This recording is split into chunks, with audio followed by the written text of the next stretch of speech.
कराची मां खे अहम ख़बर ॾियूं पिया। रेंजर्स जो गैर कानूनी हाइड्रेंट्स ख़िलाफ़ ऑपरेशन जारी आहे। रेंजर्स जो कराची जे इलाइक़े ज़ेबू ॻोठ मंगो पीर में ऑपरेशन कयो वियो आहे। ऑपरेशन दौरान गैर कानूनी हाइड्रेंट्स खे ड्राथो वियो आहे।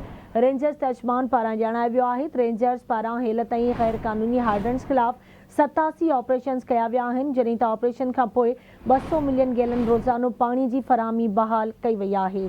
अहम ख़बर अव्हांखे ॾियूं पिया। कराची मां रेंजर्स गैर कानूनी हाइड्रेंट्स ख़िलाफ़ ऑपरेशन जारी आहे। रेंजर्स कराची जे इलाइक़े ज़ेबो ॻोठ मंगो पीर में ऑपरेशन कयो आहे। रेंजर्स तर्जमान मूजिबि ऑपरेशन दौरान गैर कानूनी हाइड्रेंट्स खे ड्राथो वियो। रेंजर्स पारां हेल ताईं गैर कानूनी हाइड्रेंट्स ख़िलाफ़ 87 ऑपरेशन्स कया विया आहिनि।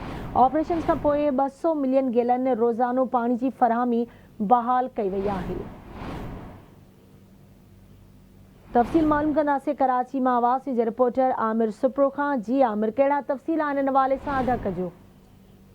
जी बिल्कुलु गज़ाला, पाकिस्तान रेंजर्स सिंध गैर कानूनी हाइड्रेंट्स खिलाफ़ ऑपरेशन कयो आहे। ऑपरेशन कराची जे इलाइक़े ज़ेबू ॻोठ जे मंगो पीर वारे इलाइक़े में कयो आहे। ऐं पाकिस्तान रेंजर्स जो चवणु आहे त ऑपरेशन में गैर कानूनी हाइड्रेंट्स जेके आहिनि उहे ड्राया विया आहिनि ऐं ऑपरेशन जेको आहे उन दौरान हिकिड़ो वॾो हाइड्रेंट्स हुयो उनखे बि ड्रायो वियो आहे।